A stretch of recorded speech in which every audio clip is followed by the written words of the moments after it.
The podcaster sat down at her table, thinking. It was the end of the year, tough time for people to release new stories. The burden of the holidays weighed down on everyone. There was never enough time. But if she wanted to be happy with her work, she had to be consistent.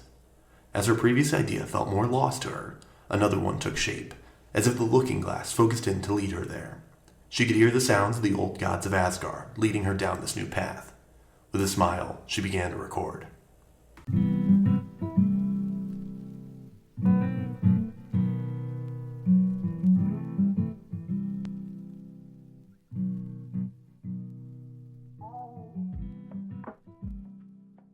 Welcome, agents of the Federal Bureau of Control, to the next episode of Circuit Court Entertainment. If you are new hire, please be warned that we discuss how entertainment is affected by laws and history. I'm the lead of investigations, Mina. If you look down, you will have a mostly uncensored debriefing about who Alex Casey is and why the FBC are looking into him. Let's get started. Before I get into this, I want to note that the video game studio, Remedy Games, love to play around with mixed media and meta-narratives. As a result of this, and either budget or creative decisions, some characters have the same actor for their face, live action sequences, and voice, while other characters have only one actor for their face and another for their voice. If only one person is credited, then they play both halves. Otherwise, I will note who is the live action face part and who is the voice.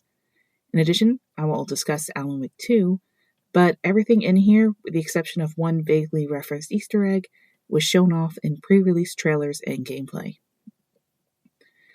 Alan Wake 2, which released this year in October 2023, is the sequel to 2010's Alan Wake. The original story tells of a writer, Alan Wake, and his trip to Bright Falls, Washington. He intends to go for a vacation in order to help clear up his writer's block, but soon after wakes up a week later with amnesia, his wife missing, shadows trying to kill him, and scattered pages of a manuscript that not only does he not remember writing, but which often either predict the future or tell events from the point of view of people he can't have known.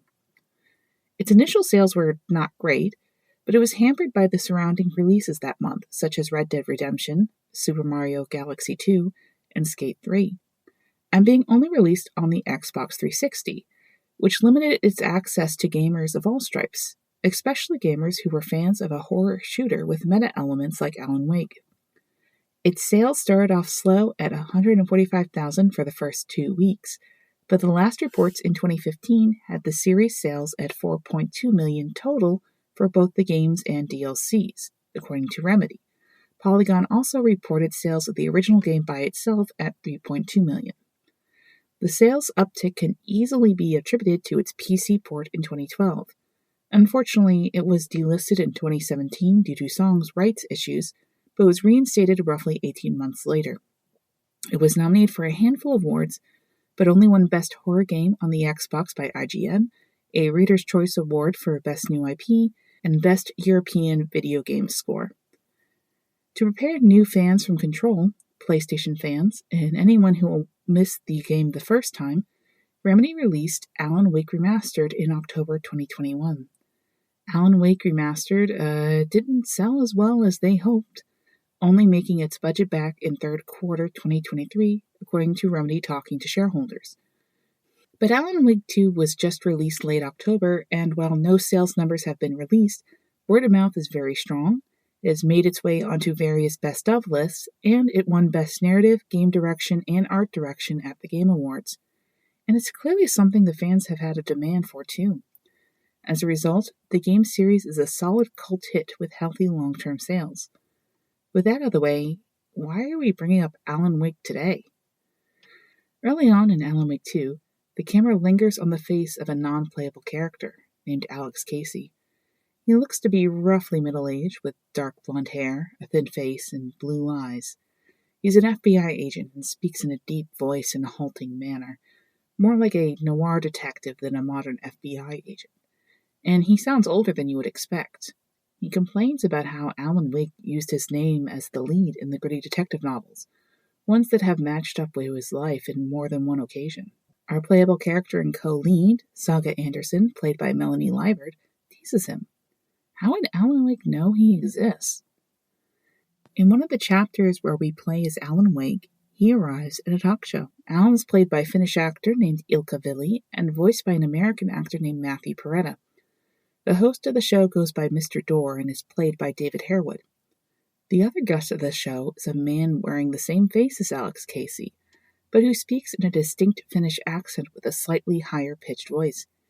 He too speaks deliberately, but it's clearly due to the accent rather than any genre conventions. He claims he is the actor for Alex Casey in movies based on Alan's books. The actor's name in the talk show is Sam Lake, and when a clip is played from the movie, the deeper voice from before echoes over shots of Sam Lake's face. After leaving the show, Alan runs into this man again in an alley, but this time he has the old voice back and is wearing what seems to be a leather jacket and a garish shirt, though the green lights of the area wash out these colors and textures. While not immediately spelled out, it soon becomes clear that this is the Alex Casey from Alan's books. In fact, for Alan to progress, he must create the stories that Alex Casey will investigate. This Alex Casey is a cop, one that works by himself and has been worn down by the city's unceasing corruption and debt, even as he keeps trying to stop it. So who is this man? Well, in-game, that's a whole other question. Outside of it, though, it's very obvious. The face model is indeed a man named Sam Lake. He's the writer and chief creative officer of Remedy Entertainment, the company that created Alan Wake. The voice is that of James McCaffrey, an American actor. Why were these two people cast as Alex Casey and got sort of three roles? Well, that's today's story. In fact, it goes back to Remedy's second game and their first big hit, Max Payne. Max Payne was a third-person shooter with a noir feel released in 2001. It popularized bullet time in games, or when time slows down as your character shoots the gun so you can see the individual bullets. It's made famous by The Matrix. And it did astonishingly well, considering Remedy's previous game was a forgotten racer. Max Payne eventually sold 4 million copies in its initial run, and one of the first things people saw and heard when booting the game up was a deep voice talking about how they were all dead, while the camera zoomed in to the face of a dark, blonde-haired and blue-eyed Finnish man wearing a leather jacket and a garish shirt. Yes, the Alex Casey from Alan's books, the one that Alan met in the alley, is Max Payne. So why not just call him that? And what does Sam Lake have to do with this besides creating the character? Well, Remedy was a poor studio, so for Max Payne, the face models were people inside the studio and anyone they could get outside of it. In fact, the main villain is based on one of the developer's mom. And Sam Lake, for whatever reason, was cast to be the face and mocap actor for Max Payne, both for in-game movement. There is footage of him running and loading a gun to be used for animation checks, and in the cutscenes in-game that are displayed like comic book pages.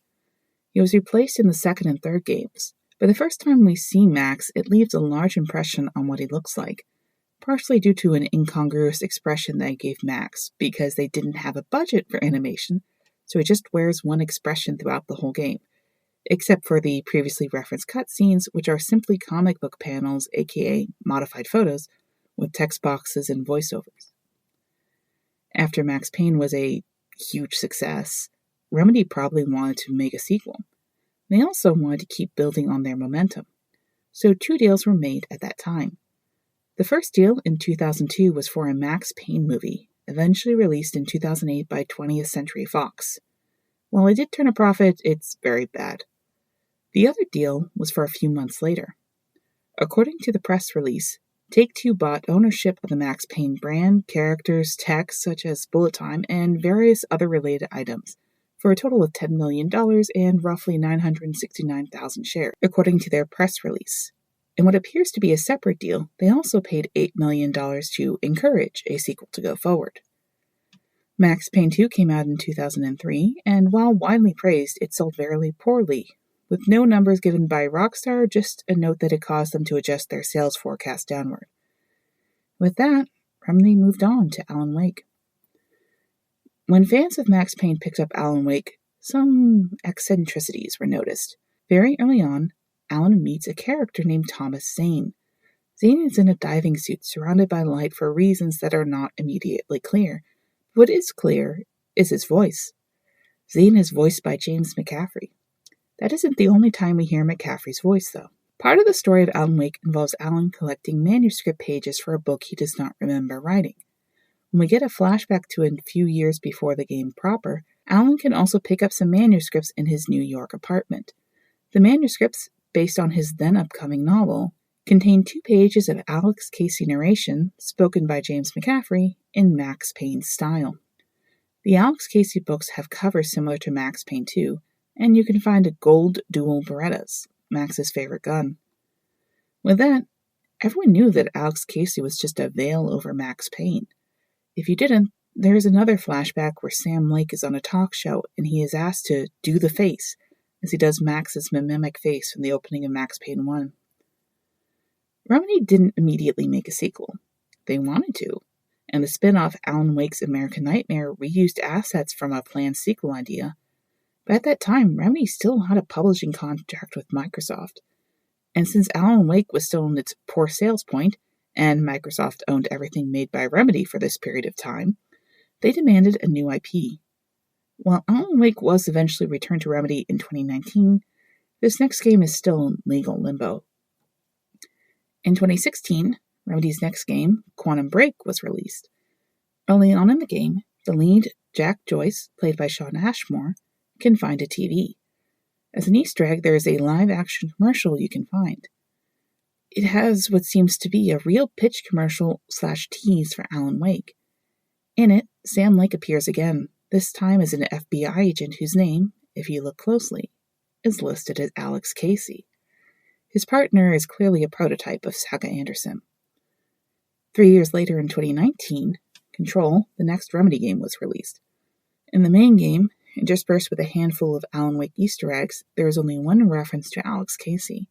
One of the Federal Bureau of Control, FBC, agents complains that due to the game's plot, they are also missing the newest Alex Casey flick.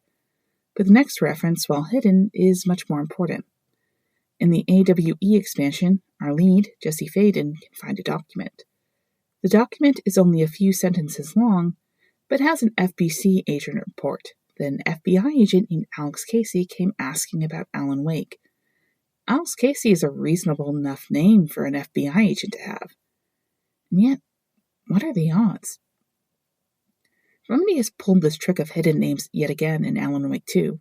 With Quantum Break still tied up by Microsoft, Shawn Ashmore in Alan Wake 2 plays a new character, Tim Breaker. In conversations and items around him, Tim Breaker will talk about how he feels a connection to 2 other characters. One is Mr. Door, mentioned in Control, and who appears to be a stand-in for Quantum Break's Martin Hatch, who was played by the late Lance Reddick. The other is a note about a young woman with red hair, a description that matches Control's Jesse Faden, and Quantum Break's Beth Wilder. Both are played by Courtney Hope.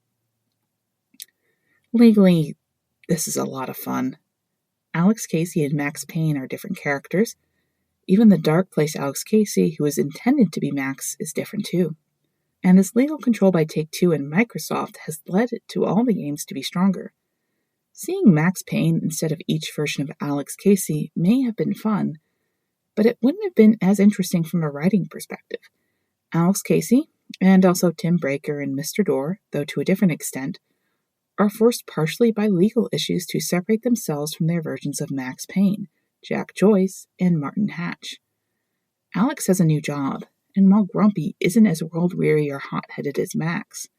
Tim Breaker is a cousin of an Alan Wake 1 character and lacks Jack Joyce's special abilities. Mr. Door, well, that gets into spoilers. But by forcing these changes, we get new characters who echo the old ones, and seeing these echoes overlap and interact has led to a stronger storytelling and meta-commentary by Remedy.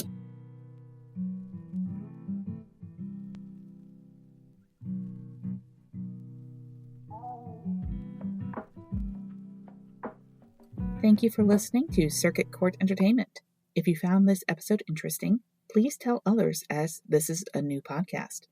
Please subscribe and leave a review on all the major podcast services, and you can find me on Twitter at CCEPod. This episode was written, edited, and recorded by me, Mina. Alan Wake voiceover was provided by Patrick. The script was edited by CJ Peterson. Podcast art by Empress Cirque on Twitter. Thank you for your time, and hope to hear from you soon. Bye.